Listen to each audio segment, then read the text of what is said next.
All right. Hello and welcome, everyone. I am Lisa Bickmore, the Poet Laureate of the state of Utah, and I want to welcome you to this final session of the Utah Poetry Festival for 2023, our last headline reading. So I want to, before we start, I want to acknowledge and give thanks to some folks who supported us. Thanks particularly to Utah Humanities and to the Division of Museums and Arts in Utah for their support and funding of the festival. I'd also like to give thanks to Salt Lake County Zoo Arts and Parks for their underwriting of arts and humanities programming like this festival. I want personally to thank Laura Stott, Nancy Takis, Michael Lavers, Kara Vandegraff, Cindy King, and Danielle Dubraski, all who helped to plan the festival and moderated panels. And then special thanks to Emily Grubby from Utah Humanities, who's provided technical support and has powered these Zoom sessions. Without the efforts of all of these people, this festival would not be possible. I'm so excited to introduce to you all of the powerhouse readers who are going to be reading for us. I'm going to tell you that if you have questions, we may have time for them, so you can enter them into the Q&A down at the bottom of your screen. As a note, you may want to keep your mind and ears open to the reading and save your questions till the very end. Okay, so let me introduce you to our readers, and then they will read in the same order that I've introduced them. Natalie Padilla Young co-founded and manages the poetry magazine Sugar House Review. By day, she works as an art director for a Salt Lake City ad agency. Her first book, All of This Was Once Underwater, is newly out from Quarter Press. Natalie's poetry has appeared in Green Mountains Review, Tampa Review, Rattle, South Dakota Review, and elsewhere. Natalie serves on the board of Utah Arts and of Light Scatter Press. She lives in southern Utah with the poet Nano Taggart and two adorable dogs. Jacqueline Oshero's 9th collection of poems, Divine Ratios, was published by LSU Press in 2023. She's received grants from the John Simon Guggenheim and Ingram Merrill Foundations, the NEA, and the Witterbinner Prize. Her poems have appeared in the New Yorker, Paris Review, American Poetry Review, Best American Poetry, and other places. She's a distinguished professor of English at the University of Utah.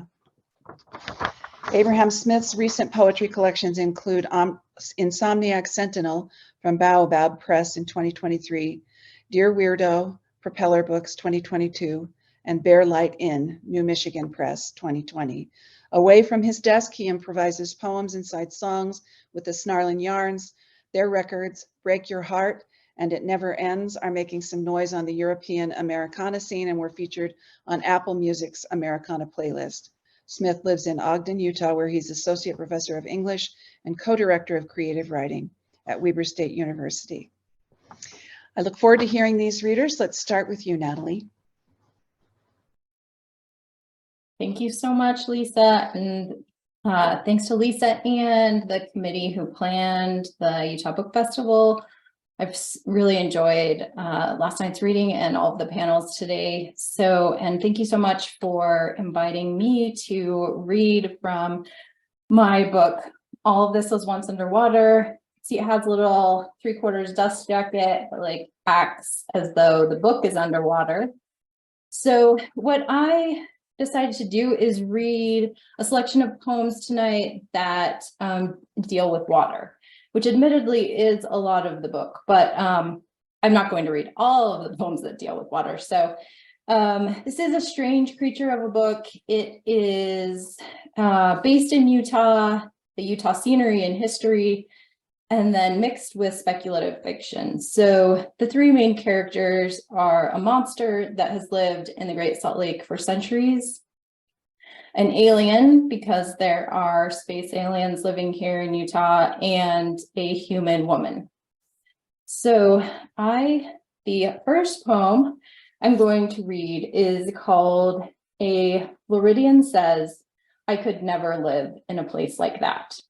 And I have a friend who is a Floridian, and she literally said that to me when I was talking to Utah with her, and she just said, I could never live in a place like that.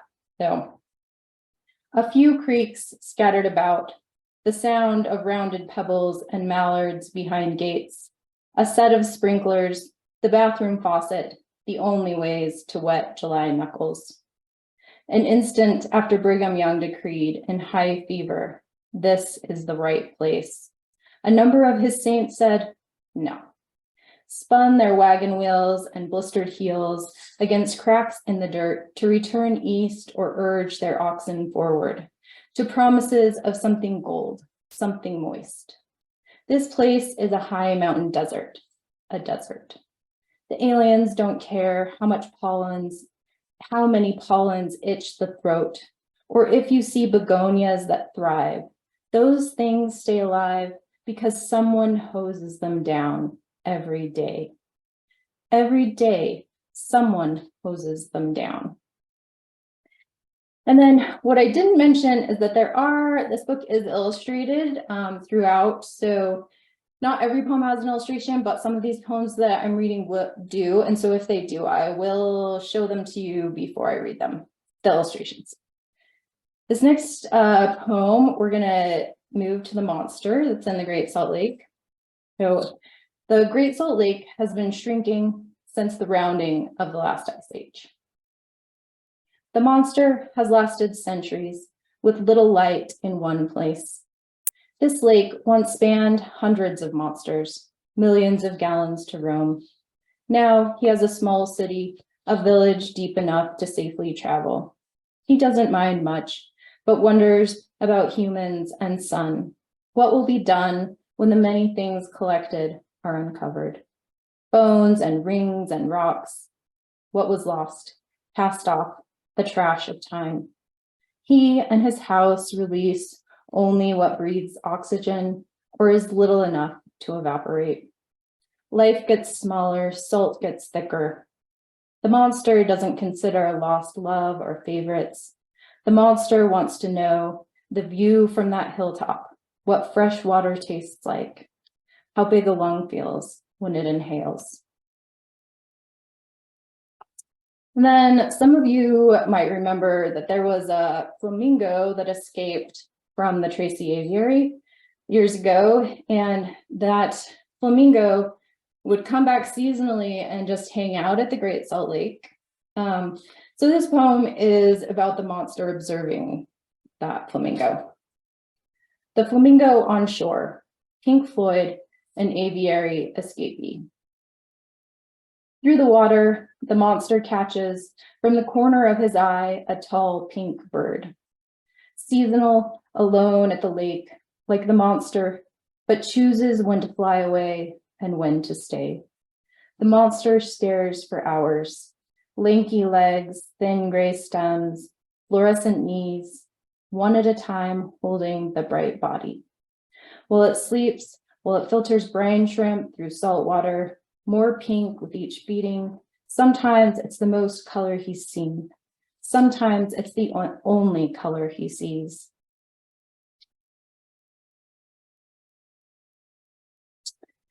And the human woman, the woman who is one of the main characters in this book, she is obsessed with seeing this monster or seeing evidence that he's there in the Salt Lake. So a number of these poems are about her quest to find him. So this one is called Stuck in a Watery Still.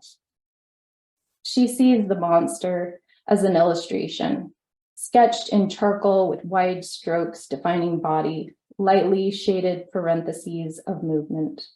Water and grayscale, not flesh and bone and tail, like imagining a centaur or being a pioneer. Standing at the edge of any body of water, she returns to him, lets the water swim over her toes, pretends the sting of gnats are a swipe from the ends of limbs lifting above the surface. Pelts of water ping the skin, proud of the welts, the miniature kisses dotting her cheeks. She kneels and washes faces in salt water. The monster is everything she thinks she needs, a story told, a reason to believe, not to believe. And while this woman is obsessed with seeing the monster, the alien is rather obsessed with water and doing experiments with water and trying to figure out the properties of water on this planet. So one of his experiments is taking the human's tears and putting them under the microscope, which is what this next poem is about. But it also is based on, there's a photo series by Rosalind Fisher called Topography of Tears, where the artist took tears from people and put them under the microscope and took photos of them. But they're very different looking depending on what the condition was when the tear was taken. Like if it was a grief tear or a laughter tear or a tear from an onion, they looked very different. So the alien takes the human's tears, places them under a microscope to reveal primal language. Dehydrated and inspected, the salt formation a suspect of circumstance. Grief crystallizes in empty streets, the dismantled brick walls of a looted city. Onions plant a fern quilt in a snowflake sheet. Geometry's hard edges and blocks burst from drips of laughter. Ice, metalwork, and coral collide to build a blueprint encompassed by crowds dispersing in the uncertainty of change. And with a blink, a slide of the lid waters a cutaway of earth, roots reaching beyond human experience like a drop of the ocean. And then throughout the book, I have a number of poems kind of tie things together. They're just like in the format of a haiku, so 575 syllables. I think there's only one that is an actual only 575. Most of them are stacked, so this is a double haiku. Much of the universe's water is produced as a byproduct of star formation. Newborn, pushing its weight outward from gas and dust, a fuse to meld a rainstorm. So the human is getting really annoyed with all of the aliens' water experiments, and this is her response. Exhausted by more than just tears and empty ice cube trays, the human addresses the aliens' water experiments. Did you know the ocean's pH is nearly identical to human blood? Which feels true, though it's probably a myth. What does every piece of life come down to? 2 hydrogen atoms clinging to an oxygen. That's a lot of pressure for 3 molecules. Fascination is understandable, even obsession. And yet, no matter the small hinge this all rests on, you can't alter chemistry. The way water never changes its constant change. And then I just have 2 more poems. This next one is, some of you probably did this with different things in your childhood, where there were different titles of things where you would add a phrase on to the end of it. So in church, we used to take the hymn book and add "in the bathtub" to any of the hymns, which we thought was really funny. And that would entertain us during sacrament meeting. And I think, there's other variations of that, like under the sheets or in the sheets, but this one's called "Sacrament Meeting Started the 3 Hours of Church on Sunday." A friend taught her how to pass the time. Flip through the hymn book and add "in the bathtub" after any song title. How great thou art in the bathtub. Now let us rejoice in the bathtub. Did you think to pray in the bathtub? Know this, that every soul is free in the bathtub. An hour of speeches broken up by hymns, prayers, and eating Christ's blood and body, blessed white wonder bread, and a doll's cup of water for each worthy member. She no longer sits through church meetings or questions her questioning, though often hums those hymns around the house, slips holy and green choruses into a tub of hot water. Ears immersed, she can hear the sounds of her own choir, the heart's ba-dum, ba-dum, ba-dum, too fast for its own good. Rejoice, A glorious sound is heard in the bathtub. Rustling, empty stomach gurgles escalate to a shout. Whooshes of breath tunnel in and out, hard enough to simply sit still, then left to a porcelain amphitheater. Where can I turn for peace? In the bathtub, thuds whirl. Come along, with all the power of heart and tongue. Maintenance of this submerged body, too tough, too much. Master, the tempest is raging. Not enough still, small whisper. Ye simple souls who stray, let us all press on. This last poem is the last poem of the book. And I just realized I totally forgot to show you the illustrations I said I was going to show you, but there is one on this last page which does show up on the cover of the book. And I will show you very quickly. I'm just going to show you the flamingo, because the flamingo is really cool. Anyway, Maxie, who did these illustrations, did just a wonderful job. So here is what's left of Lake Bonneville. She is determined. Here we are again with the woman searching for the monster desperately. She is determined to see, lock the creature in a still, share his looks with those who will listen. She takes a handful of diced tuna, dabs the juice from the tin can on her collarbone. The lake is saltier than the sea, a pH between toothpaste and milk of magnesia. Salt can't be destroyed, won't dissipate or burn. All that can be done is grind the small crystals into dirt and watch it lose worth. This lesson she learned in Sunday school, the spiritual point less poignant. Even salt will sift its way to shore, the edges of his liquid home. One toe at a time, she dribbles fish puree until she is up to her earlobes. Empty cans bob near outstretched fists. Mosquitoes line her forehead, torso stripped, eyes closed, a lake housing a monster with nowhere else to go, without a single outlet. It's up to the earth's inventions now. Thank you.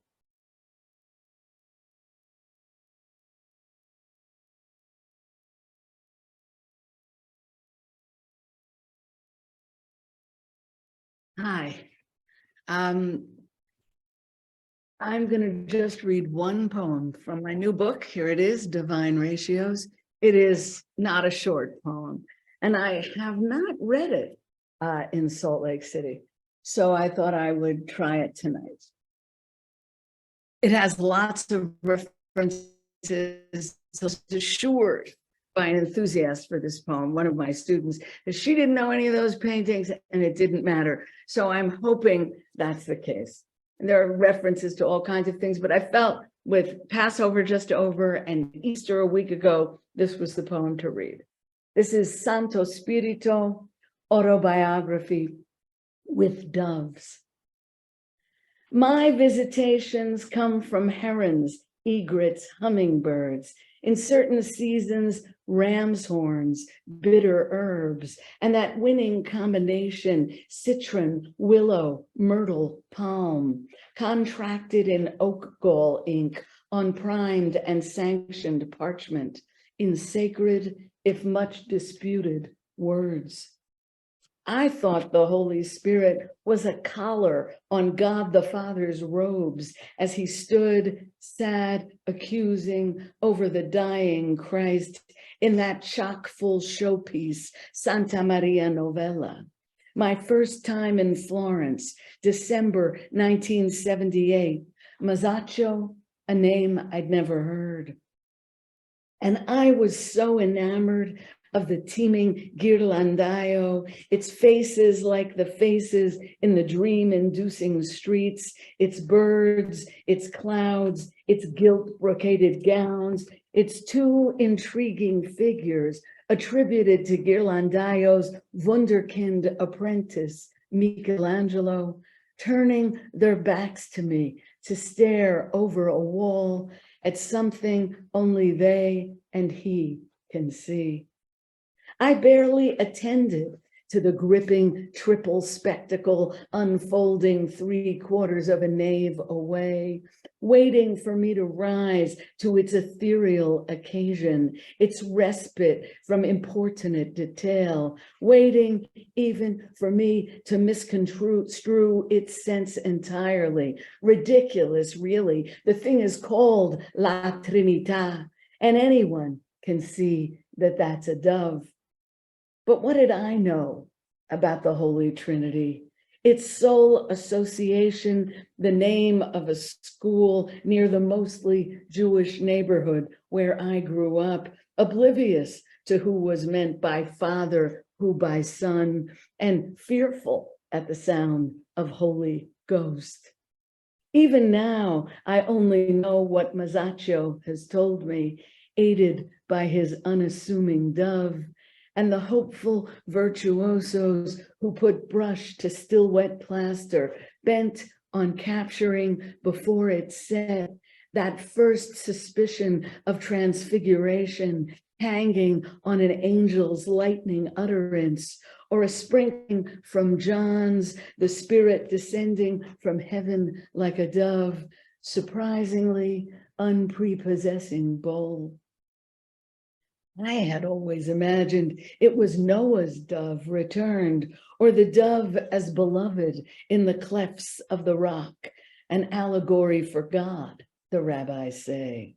Let me see your countenance, let me hear your voice. And here he is emerging from the secret places of the stairs to purify a deity's unlikely bulk or amplify a bombshell from an angel.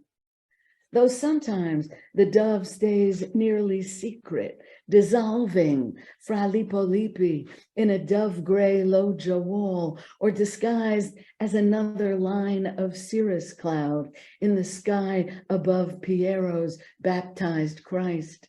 Its gliding body approached straight on, head downward, wings outspread. But the doves, heralded with fanfare in Piero's Annunciation, trotted out in Quattrocento neon, swooping toward Mary from just inside the frame, ushered in and trailed by beaten gold. And there is no dove where Pontormo gets involved, just an inside glimpse of the domestic, its trompe l'oeil so convincing I myself, intruder, voyeur, feel like I'm a piece of the tableau. Mary, hand on banister, foot mid-step, swivels to face backward as she's gliding up the stairs toward a new imperative, reconfiguring the far-flung syllables of what remains to her of her own name. Coming from the other side of an ugly polychrome altar added to this chapel in the 18th century, perhaps covering over the missing dove? Or was Pontormo's instinct just to let the Holy Spirit infiltrate his universe invisibly? Or maybe it's simply I who cannot see. In Leonardo's Annunciation, is there a dove? I certainly can't find one, but Leonardo is famous for hiding things, his revelations coherent only when reflected in a glass, and even then inscrutable with code. Or worse, as with his masterwork, sabotaged from within, impermanence a feature of their very makeup, encrypted in an undercoat of luminous white lead, the promise of certain dissolution. Perhaps he was suspicious of the actual, intolerant of its inherent weaknesses, or was he merely trying to counter the affront of his own, to him prodigious, however inaccessible to us, incapacitating limitations? Unless it was a matter of faith, he didn't believe. But even Fra Angelico, devout Dominican, seems to have perfected his divine annunciation without assistance from any dove. Still halfway down the hallway above his freshly baptized Christ, the dove couldn't be more conspicuous, encircled by a halo of concentric clouds arranged to channel never-ending light, the heavens' makeshift cup running over into St. John's bowl as ripple after ripple upends the lake of sky, as if the dove were skipping pebbles with his wings. Or does this dove itself serve as pebble, skipped by a, for once, light-hearted God, at this, perhaps the only wholly jubilant occasion in his only child's only earthly life? I mean, of course, before the resurrection. Forgive me if I'm getting this entirely wrong. I'm just trying to describe what I can see, or rather what I've missed, or perhaps have not seen yet, or all of the above in combination.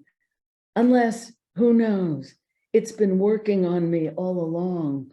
It's proselytizing, deftly subliminal, like the edgy come-ons urban legend claims were strategically concealed in advertisements, romance by a lake or in a sports car or a yacht, and the word cancer secreted in the smoke encircling a just lit cigarette.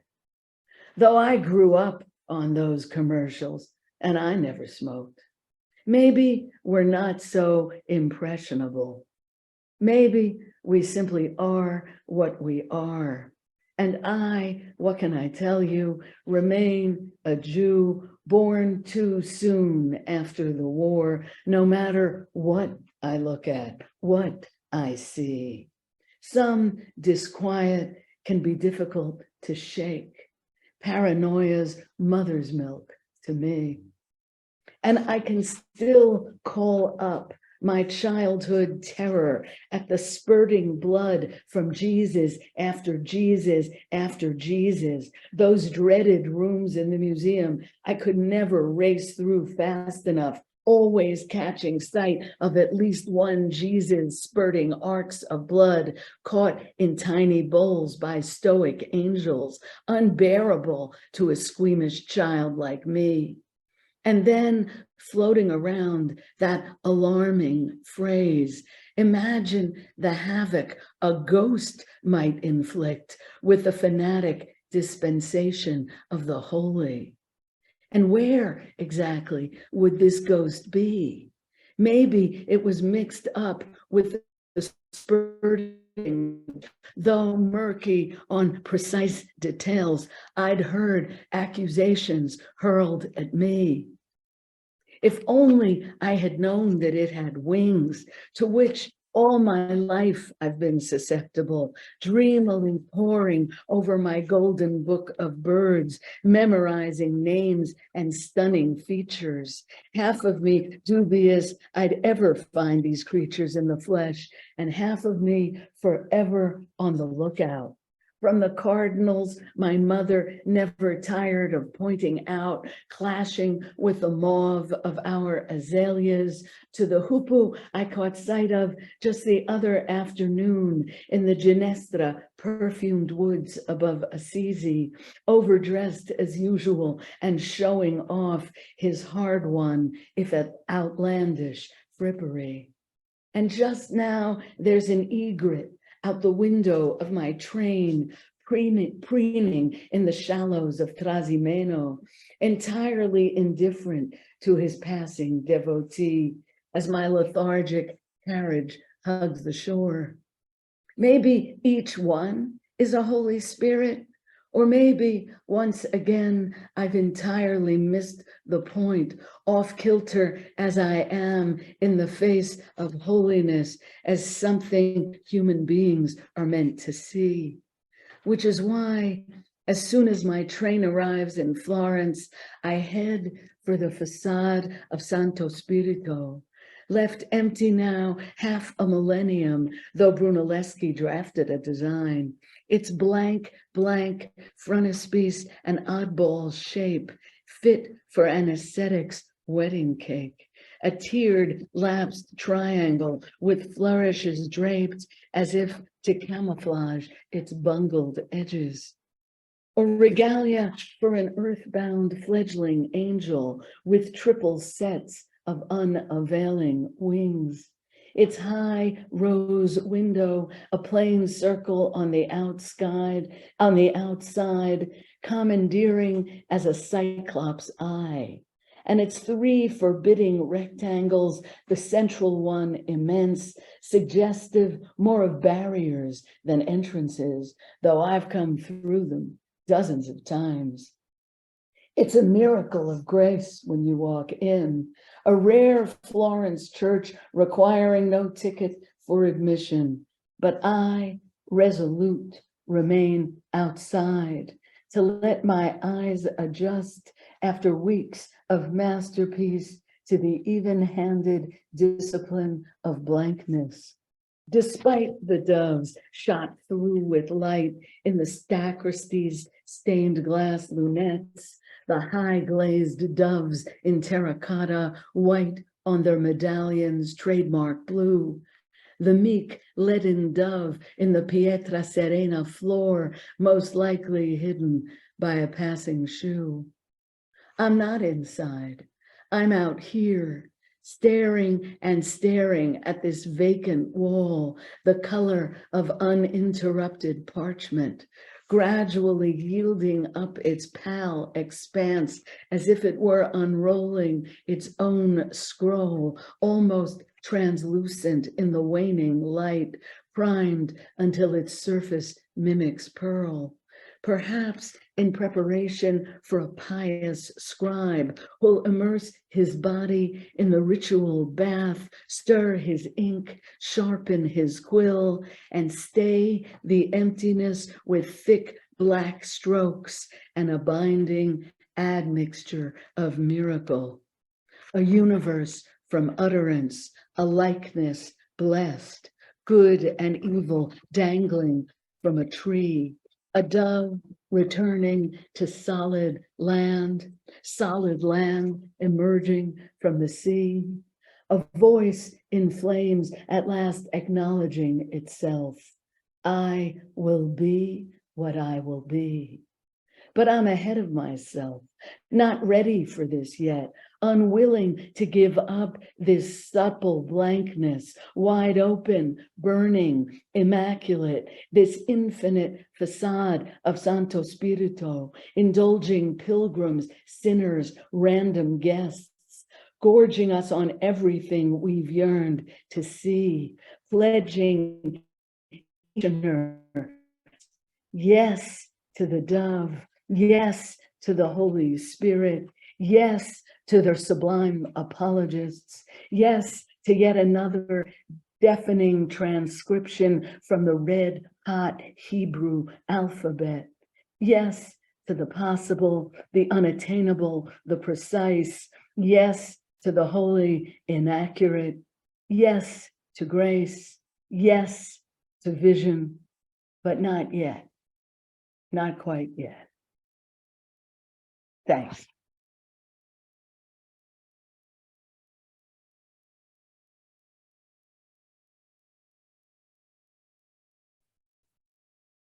Well, it's an honor and joy to share this evening with you all. I'm going to read a little bit, friends, from a brand new thing called Surgencies. And so never before yodeled by yours truly. I'll just read from the start for the next 13 or so minutes. So here we go. Now hear swallows returning, soundless, but somehow I feel wing winds, little infant shudders of sipped air, shelved book, blue-green spine, and gilt at the lettering. Reach up, how long, until the hand tingles, a sparkler of hammered ices. You bunch of paper page sniffers calling the operator for quick chomps on temps of April soils. Prodigal gill, trace this grace lightly. Go draw fawners' hearts on old barn wall whitewashes. You are not supposed to draw no hearts, no monarchs, no cartoon war lips on basswood wide potato chips backlit by bags of body. Bye, son, cry your eggs, son. I am million in pond. I see through pisses a paradise of legs along. To swim, walk in gravy boat boots on the moon in the hymn gone to the dogs. Go right, wrong, go lift, and you'll trip the lip of the old bachelor's foundation. Road used to go out that far just for him. White pines devouring his name. None recall the clear way he had of seeing nothing when he saw his hands as traps. Sap out and not I, and mossed in there. Sour pillow statement, clean by breathing outdoors at dawn before the city airs got that habit of traveling along.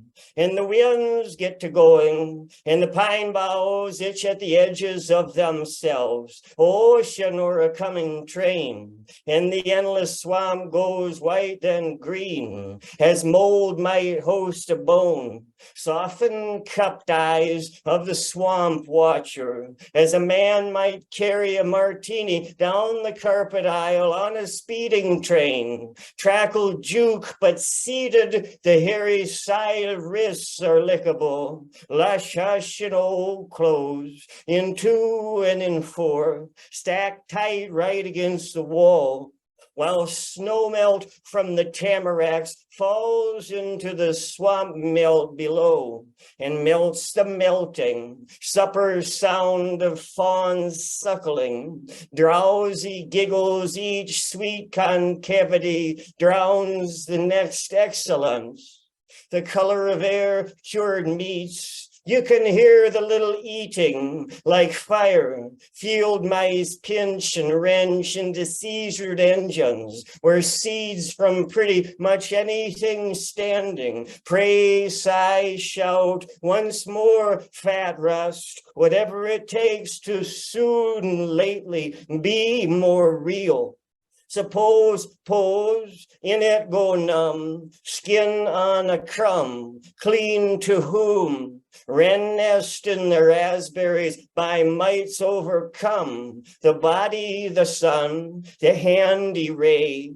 This conduces activities. One touched up summer, pickle seed little chewer, frequencies ticklish sequence for dream jam's sake. Do it, breach around. Where gumption went out with metal money coming in for the bulk tank, thought throw back out and did. Heavy thoughts make wheels walk like world fresh lambs, rubber band tendons, each leg first loose to the task, trots like dangling afterbirth. Repeat after me the adventures of creek sand as told by fox a trot along deer road, dog lick bowling balls away. I know you well, friend. Low-on touches begin to glow, speeds of lights, a little like paring your toenail back to bloody in a hospital exam room. Ever get to feeling paper on that plank table chair? Same ring-a-ding, droll or butcher calling. Say now, my roll's tatterdemalion faster than moonshine mainline. That Balzac banjo picker plays his licks with the light off a satisfied dime.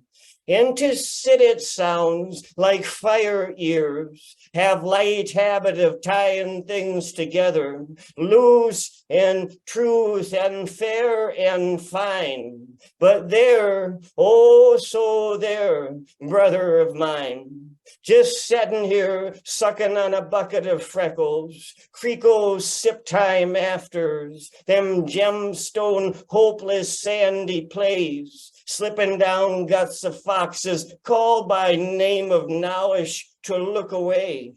Junked combines, haybines, crawling with milkweed ticks, hawkweed ticks, burdock ticks, and good try sheep skulls. Dogs drag up field, kids, good or not, kick back down. Enjoy a shout, toss rocks not well, from ditches into ponds, geometry ecstasy gently these, platelet paper crane wing face isos, spring bed, keeper frog springs, having climbed in just as we touch things to know they are, rotten mattress, unswept woods, giant leg log, gentle fizzle, the journey to nothing stops at thumb size, lavender, linalool, Lazaric, Sazeracs, little diabetic coprolites, thaw and rise, hobo adrenals, secret sweet lymphs of the rack.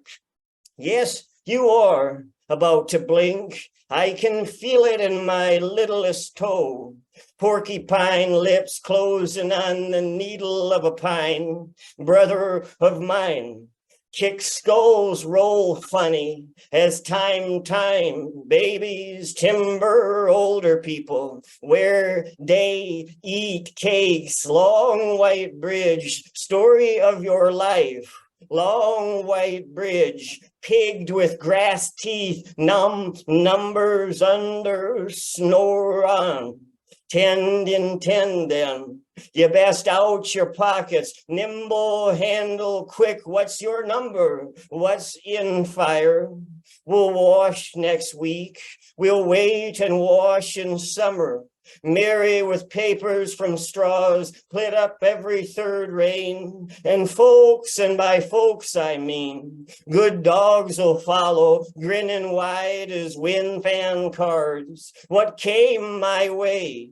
A scavenger heart, a gatherer, a scatter, a stray, some ranger range out of and into snake and rays, fox, coyote, wolf, wooden ocean wave, cow road, deer road, frog load, broke eye patch string, stretchy jog pants smell, carpet foam sandwich toast, frozen mayonnaise blues, angel anger ne'er-do-well, go long, preach a peachy street, soft little rescue boat moan, now you go on. What's your head and legs and hands and gut hold only? Now you make Aspen frog coin stories, talking with your hands out holes in jeans. By frigate fruit, firelight fair at night. If only a summertime of the mind. Wildflowers, old men, wide heads, broomsticks, diamond hips of garden trowels for Adam's apples. I guess I'm dying is getting picked to suggest the dust from armpits of smoke trees rides with these eastbound clouds, dive down where we can't see when, middle of the ocean and the great fish feed on sundering Nebraska. Watch and watch, sun slow walk, how decks and docks wash, boat wake wave, prophet dogs hounding rain from the right eyes of jack-o'-lanterns, a body being flooded music glad.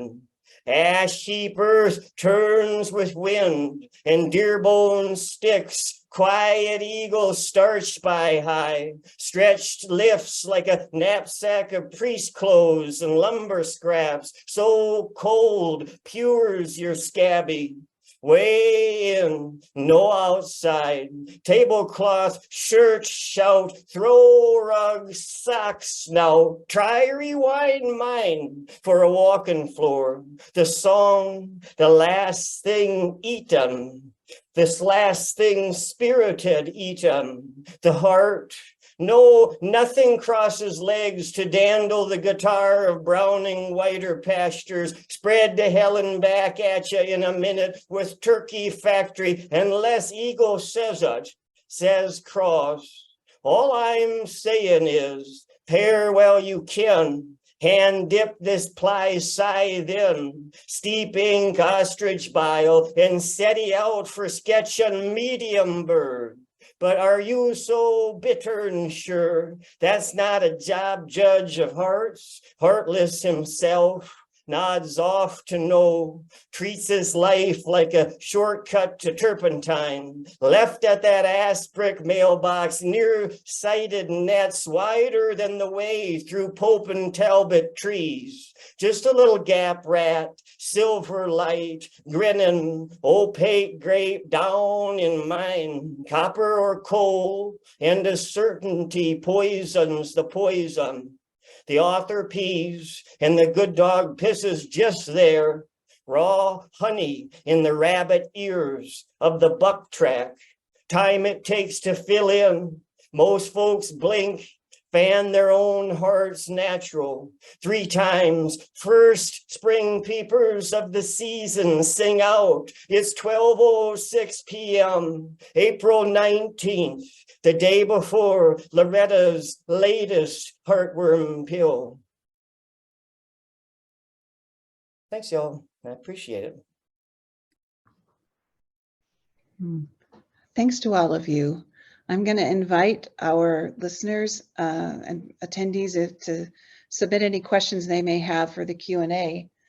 As I was listening to all of you read, I thought that it was interesting to see the different ways you engaged with, I'm going to use this term and you can dispute it, a prophetic voice or a prophetic tradition in some way or another. I'm interested to know what you might have to say about that, and please do feel free to disagree with me.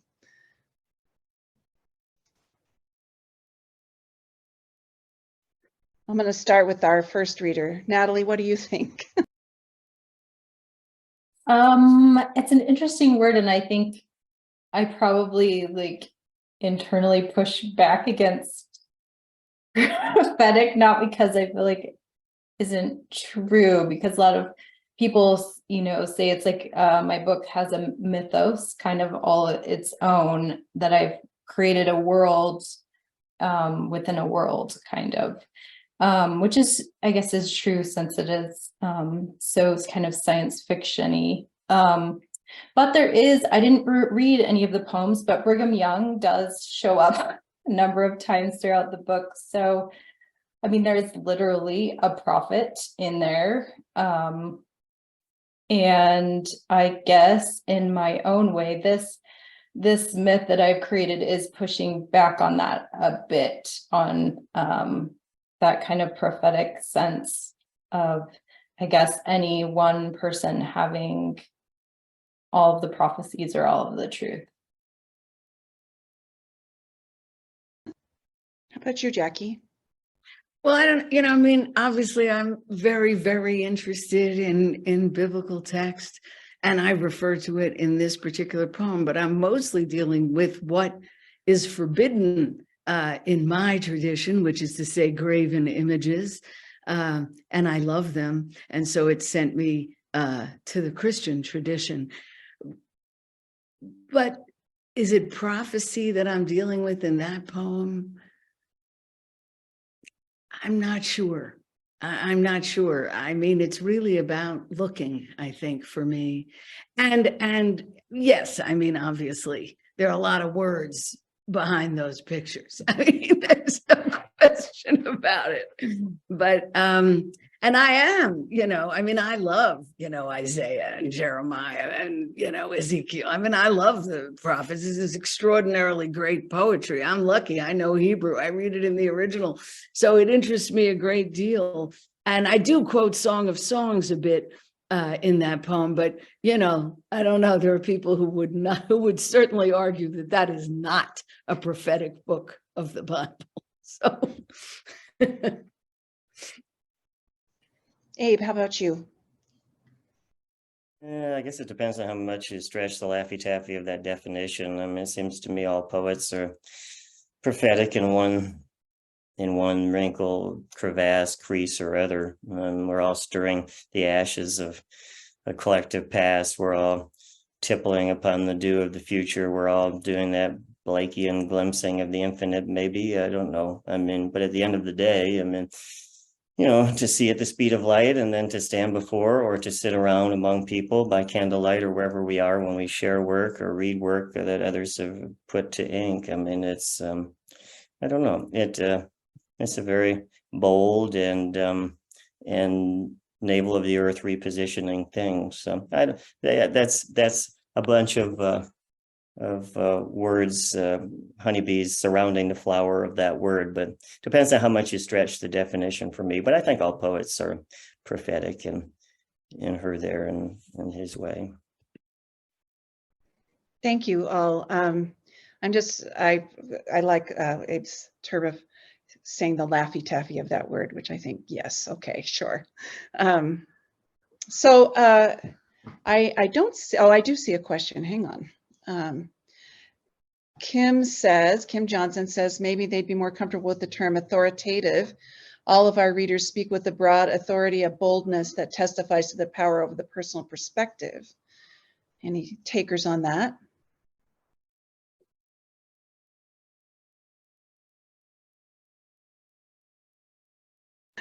They nod and say yes. Okay.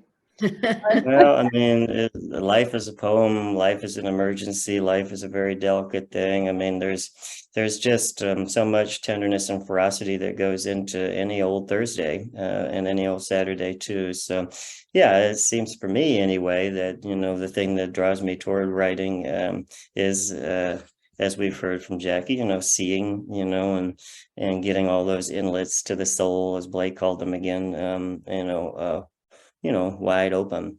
And so it then, for me, when I then kind of perform the work, it seems, very important to try in some way to mirror the experience of having the joyful or petrifying and terrifying emergency of whatever moment that was that called me to put the words down. So it always feels very visceral and immediate and urgent to me. I like that a lot. Also just going to point, as I know you heard yourself say, that you cited Blake twice. So I feel justified in my question. Your use of the word prophetic, he certainly would have no problem with it, that's for sure. Exactly. Yeah. Bingo. Well, thank you all very much for showing up tonight, our attendees, as well as our beautiful poets, and for giving us the gift of your words and your reading of them. I hope you all have a lovely evening. Thank you again for all the participants, the planners, the supporters, our poets, for making this such a great festival. I feel really grateful to you. Thank you and good night. Thank you. Thanks a lot to you, Lisa. You did a lot of work. Yeah, thanks, Lisa. Yeah. Thank you, Natalie. Thank you, Jackie. Take care. Yes, thank you, guys. Have a beautiful night. Bye.